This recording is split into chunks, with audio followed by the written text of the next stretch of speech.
الحمد لله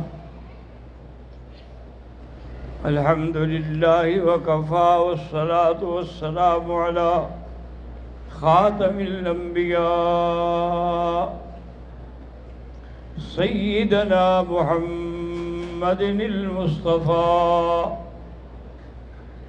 وعلى آله المجتبى وأصحابه النجبى. اللهم صل على سيدنا اللهم صل على سيدنا محمد النبي الأمي الهاشمي وعلى آله وأصحابه نجوم الهدى. أما بعد، فقد قال الله تبارك وتعالى في القرآن المجيد والفرقان الحميد: أعوذ بالله من الشيطان الرجيم، بسم الله الرحمن الرحيم. يا أيها النبي قل لأزواجك وبناتك ونساء المؤمنين يدنين عليهن من جلابيبهن. قال النبي صلى الله عليه وسلم: أصحابي كالنجوم فبأيهم اقتديتم اهتديتم، أو كما قال النبي صلى الله عليه وسلم: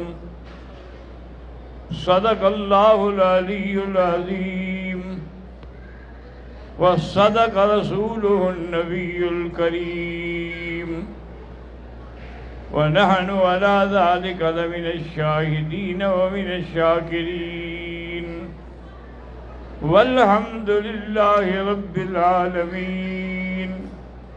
رب اشرح لي صدري ويسر لي أمري واحلل عقدة من لساني يفقهوا قولي. رب زدنی علما. برادران اسلام،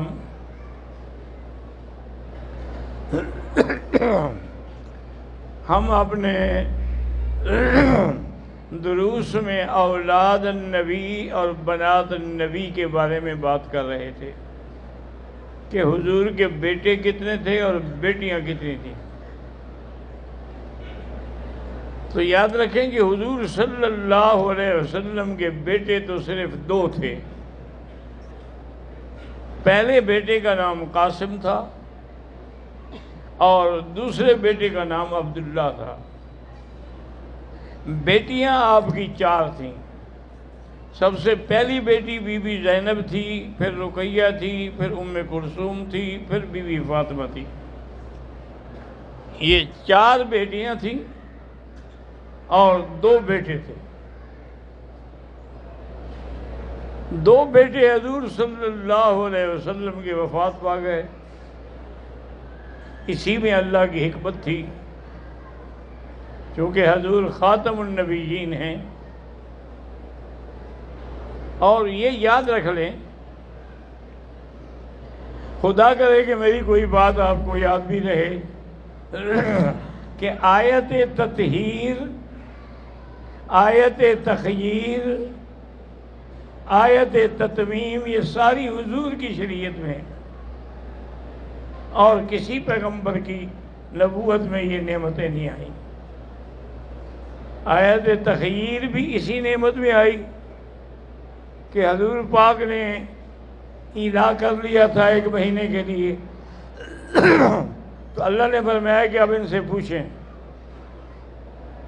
کہ ان کنتن تردن الحیات الدنیا وزینتها فتعالین امتعکن واسرحکن سراحا جمیلا وَإِن كُنتُنَّ تُرِدْنَ اللَّهَ وَرَسُولَهُ وَالدَّارَ الْآخِرَةَ کہ دنیا چنتی ہو تو چن لو، آخرت چنو تو چن لو. یہ تخیر تھی. اور تطہیر کا معنی یہ ہے کہ اللہ نے محمد مدنی خود بھی پاک، ان کا گھرانہ بھی پاک، ان کا مدینہ بھی پاک، مدینے کی مٹی بھی پاک. تو اللہ نے فرمایا کہ انما یرید اللہ لیذہب عنکم اہل البیت لیذہب عنکم رجس اہل البیت ویطہرکم تطہیرا. یہ ہے آیت تطہیر. یہ بھی میرے آقا کی نبوت کو ملی. اسی طرح جب آپ آخری حج پر تشریف لائے، وہی حجۃ الوداع ہے، وہی آخری ہے، وہی پہلا ہے. حضور پاک نے حج فرض ہونے سے پہلے تو حج کیے ہیں، حج فرض ہونے کے بعد صرف ایک ہی حج ہے. تو وہاں اللہ نے یہ نعمت دی، الیوم اکملت لکم دینکم واتممت علیکم نعمتی ورضیت لکم الاسلام دینا.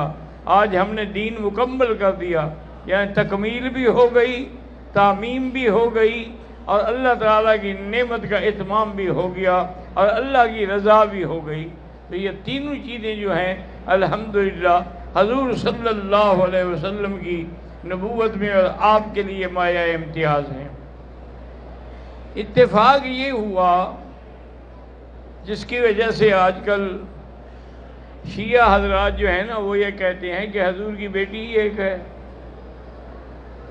وہ کہتے ہیں 4 بیٹیاں تو ہیں ہی نہیں. یہ تو سنی لوگوں نے بنایا ہوا ہے کہ حضور کی 4 بیٹیاں، حضور کی تو ایک ہی بیٹی ہے. اور وہ پتہ ہے کیوں کہتے ہیں یہ بات؟ اگر وہ 4 بیٹیاں مانیں تو پھر حضرت عثمان کو تو داماد ماننا پڑے گا نا. اس کے گھر میں تو حضور کی 2 بیٹیاں ہیں. تو بالکل ہی نہ مانے تو کسی کو کچھ نہیں ماننا پڑے گا نا. اس لیے انہوں نے یہ چال چلی ہے کہ حضور کی بیٹی صرف ایک ہے، 4 نہیں. اور انہوں نے اس کی دلیل یہ دی ہے، یاد رکھو،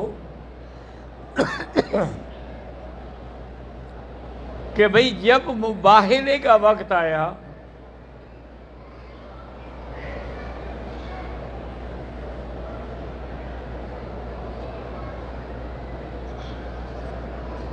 مباہلہ کہتے ہیں کہ آدمی دونوں کھڑے ہو جائیں اور اللہ سے دعا کریں کہ جو حق پہ ہے اس کی مدد فرمائے اور جو باطل پہ ہے وہ مٹ جائے. تو یمن سے ایک وفد آیا تھا نصارہ کا بڑا، اس میں علماء بھی تھے، بڑے بڑے صوفی بھی تھے، راہب بھی تھے، تاجر بھی تھے. انہوں نے حضرت عیسیٰ علیہ السلام کے بارے میں باتیں کی، اور اللہ نے جیسے قرآن میں فرمایا ہے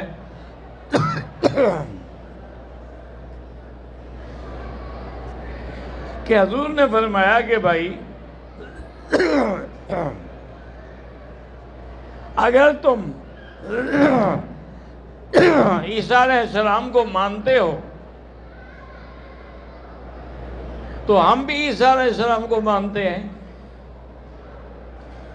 اور عیسیٰ علیہ السلام کو ہم یوں بھی مانتے ہیں کہ وہ ایسے پیغمبر ہیں جن کو اللہ نے بغیر باپ کے پیدا کیا، اور یہ اعزاز کسی پیغمبر کو نہیں ملا. اور دوسرا، اللہ پاک نے ان کو ابھی وہ ماں کے گود میں تھے کہ بولنے کی توفیق عطا فرمائی.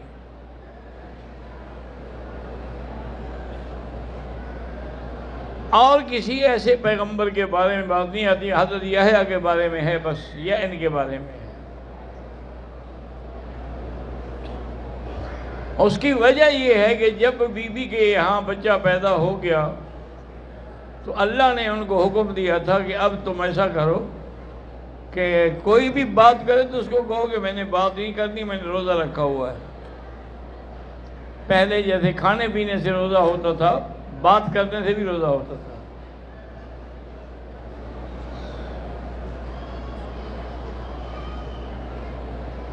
اس کے بعد نتیجہ یہ ہوا کہ بچہ اللہ نے دے دیا، قوم کو پتہ چلا، اب جناب برادری اور سارے بھاگتے ہوئے آ گئے، اور انہوں نے کہا کہ یا اخت ہارون ما کان ابوک امرأ سوء وما کانت امک بغیا۔ انہوں نے کہا کہ ہارون کی بہن، تمہارا تو سارا خاندان بڑا پاک خاندان ہے، نہ باپ میں کوئی ایسا گزرا نہ ماں میں کوئی ایسا گزرا، یہ تم کہاں سے گناہ کر کے بچہ لے آئی ہو؟ اور یہ بھی یاد رکھیں کہ ہارون سے مراد موسیٰ علیہ السلام کے بھائی نہیں ہیں۔ حضرت موسیٰ علیہ السلام کے بھائی تھے نا، تو یا اخت ہارون، ہارون کی بہن، تو بعض لوگ سمجھتے ہیں کہ وہی حضرت موسیٰ علیہ السلام، تو ان کے درمیان 600 سال کا فرق ہے۔ یہ ہارون جو تھے کوئی اور اللہ والے تھے جن کی عبادت ریاضت مشہور تھی، اس سے انہوں نے نسبت کیا کہ تم کیسے یہ بچہ بغیر اولاد باپ کے لے کے آئی ہو؟ اب بی بی کو تو وہی حکم تھا نا کہ بولنا نہیں ہے۔ فَأَشَارَتْ إِلَيْهِ، بی بی نے اشارہ کیا بچے سے، اس سے پوچھو۔ قَالُوا كَيْفَ نُكَلِّمُ مَنْ كَانَ فِي الْمَهْدِ صَبِيًّا، کہنے لگے بی بی عجیب بات ہے، یہ جو بچہ جھولے میں ہے یہ کیسے بات کرے گا؟ ایک چوری کرتی ہو اور پھر سینہ دوری بھی کرتی ہو۔ ابھی وہ یہ بات کہہ رہے تھے تو بچہ بول پڑا، قال انی عبد اللہ آتانی الکتاب وجعلنی نبیا۔ انہوں نے کہا اللہ کے بندے، میں تو اللہ کا بندہ ہوں، اللہ نے مجھے کتاب بھی دی ہے، نے مجھے نبی بھی بنایا ہے، میری ماں پہ اعتراض کرتے ہو؟ اب جناب وہ سارے سکتہ میں آ گئے اور بی بی سے معافی مانگ رہے ہیں اور ڈر بھی رہے ہیں کہ خدا کا عذاب نہ آ جائے کہ ہم نے اس کے پیغمبر پہ تہمت لگائی ہے۔ تو یہ واقعہ جب حضرت آقا نامدار نے ان کو وہ یمن کے وفد کو سنایا تو انہوں نے کہا بھی اب نبی پاک نے جو بات کی ہے بات تو 100% کری ہے، اب ہم کیا کریں؟ انہوں نے کہا حضور آپ ایسا کریں کہ ہمیں 1 رات کی مہلت دے دیں، ہم سوچیں گے، مشورہ کریں گے کہ ہم کیا کریں، کل ہم آپ کو جواب دیں گے۔ آپ نے کہا ٹھیک ہے۔ اسی اثناء میں اللہ کا حکم آیا کہ میرے نبی اب ان کو جانے نہ دو، ان کو بھاگنے نہ دیں آپ، کل جب یہ آئے نا کہو آؤ مباہلہ کرتے ہیں، جو حق پہ ہوگا کامیاب ہو جائے گا، جو حق پہ نہیں ہوگا وہ ختم ہو جائے گا۔ یہ تھا مباہلہ۔ ان کو جب حضور نے دعوت مباہلہ دی تو ان کے علماء نے کہا بھی مباہلے کی بات نہ مانو، اگر ہم نے اللہ کے نبی کے ساتھ کھڑے ہو کے مباہلہ کیا تو ہم تو برباد ہو جائیں گے، وہ تو اللہ کا سچا نبی ہے۔ مباہلہ نہیں کرتے، بس ہم مہلت مانگ لیتے ہیں کہ حضرت آپ جو بھی فدیہ مقرر کریں ہم ہر سال دیا کریں گے، بس آپ مہربانی کر کے ہمیں پناہ دے دیں۔ تو اس میں آیت مباہلہ جو ہے، تعالوا ندعو ابناءنا وابناءکم ونساءنا ونساءکم وانفسنا وانفسکم ثم نبتہل فنجعل لعنت اللہ علی الکاذبین۔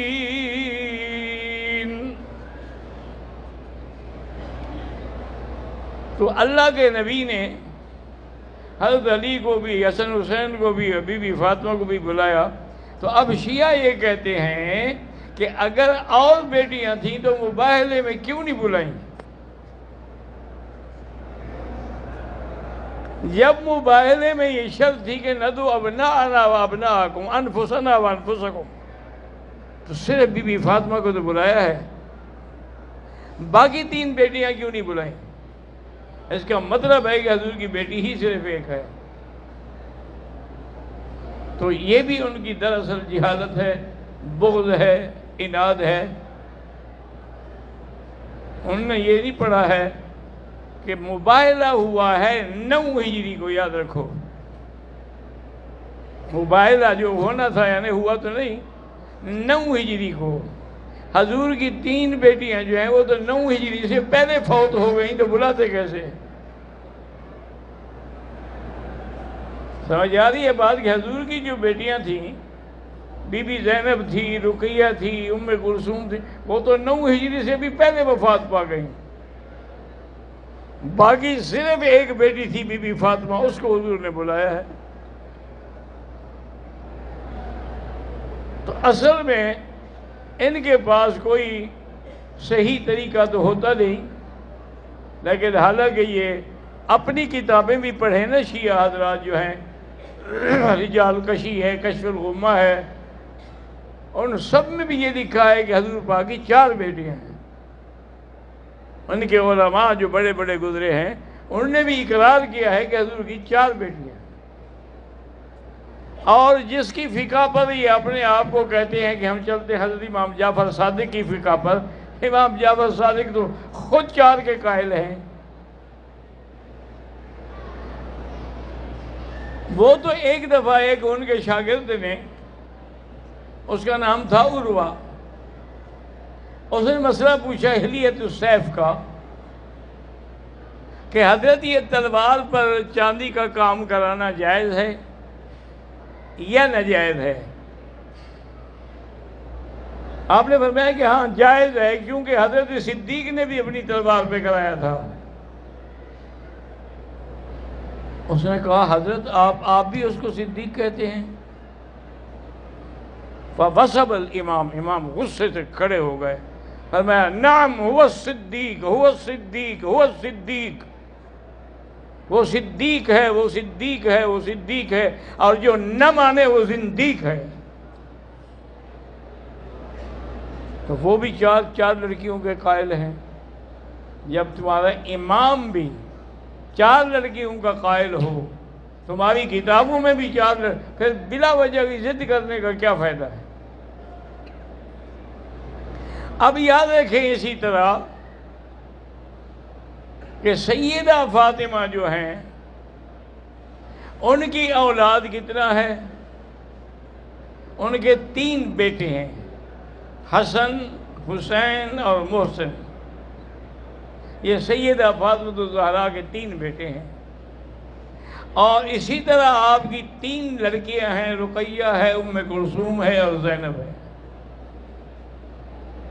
یہ سیدہ فاطمہ الزہرا کی اولاد ہے۔ اور فقر کا یہ عالم تھا۔ ایک دن حضور پاک تشریف لائے اپنی بیٹی کے گھر میں، تو اس نے اونٹ کے چمڑے کا کپڑا پہنا ہوا تھا اور کپڑا ہی نہیں تھا۔ دوسری دفعہ حضور تشریف لائے، آپ نے فرمایا کہ فاطمہ میرے ساتھ عمران ابن حسین بھی ہیں۔ انہوں نے کہا یا رسول اللہ میرے پاس تو کپڑا ہی کوئی نہیں ہے۔ کس سے پردہ؟ آپ نے اپنی چادر اندر پھینکی کہ اس چادر سے پردہ کر دو، ہم دعا کر کے چلے جائیں گے۔ یعنی فقر کا یہ عالم تھا۔ 3 دن 4 دن فاقہ ہوتا تھا، کچھ بھی نہیں ہوتا تھا کھانے کے لیے۔ ایک دن حضور پاک تشریف لے آئے، 4 دن کا فاقہ گزر چکا تھا۔ آپ نے دیکھا کہ عجیب عالم ہے، حسن حسین اٹھنے کی طاقت نہیں رکھتے، بی بی فاطمہ الزہرا کا پیٹ مبارک جو ہے وہ پسلیوں سے لگ گیا ہے۔ تو حضور کے آنسو نکل آئے اور فرمایا واہ غوثا امت محمد اولاد محمد یموتون من الجوع، یا اللہ تیرے نبی کی اولاد جو ہے بھوک سے مر رہی ہے۔ ابھی یہ بات ہو رہی تھی کہ اللہ کے جبریل آئے اور وہ قرآن لے کر آئے کہ میرا مدنی یہ تو شان والے لوگ ہیں، ان کو تو جنت کی ایسی نعمتیں ملیں گی جو کوئی سوچ ہی نہیں سکتا۔ یوفون بالنذر ویخافون یوما کان شرہ مستطیرا ویطعمون الطعام علی حبہ مسکینا ویتیما واسیرا انما نطعمکم لوجہ اللہ لا نريد منكم جزاء ولا شکورا۔ آپ ایک دن کھانے کے لیے بیٹھے، 5 روٹیاں بنائیں، ایک اپنے لیے، ایک حسن حسین کے لیے، ایک فضا کے لیے، ایک حضرت علی کے لیے۔ ابھی کھانا نہیں کھایا تھا، روزہ تھا، افطار کے وقت کھائیں گے۔ باہر سے آواز آئی کہ انا مسکین من امت محمد، میں امت محمد کا ایک غریب ہوں، مسکین ہوں، کھانے کو نہیں ہے، اگر ہو تو کچھ دے دے۔ حضرت علی نے سارا اٹھا کے دے دیا۔ دوسرے دن پھر تیار کر کے رکھا تو آدمی کی آواز آئی کہ بھئی میں یتیم ہوں اور میرا کوئی نہیں کھلانے والا۔ آپ نے سارا کچھ اٹھا کے اس کو دے دیا۔ تیسرے دن آپ بیٹھے کھانے پہ، روزہ ہے، فاقہ ہے، کہ پھر آواز آئی کہ میں قیدی ہوں، یہودیوں نے ہمیں قید کیا ہوا ہے اور کھانے کو بھی کچھ نہیں دیتے۔ آپ نے سارا کچھ اٹھا کے اس کو دے دی۔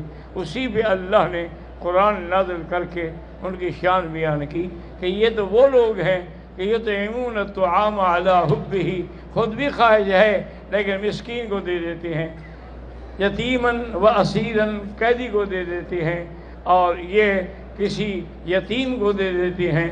تو ان کا بدلہ جو ہے اللہ ان کو جنت میں دیں گے۔ ان الابرار یشربون من کاس کان مزاجها کافورا۔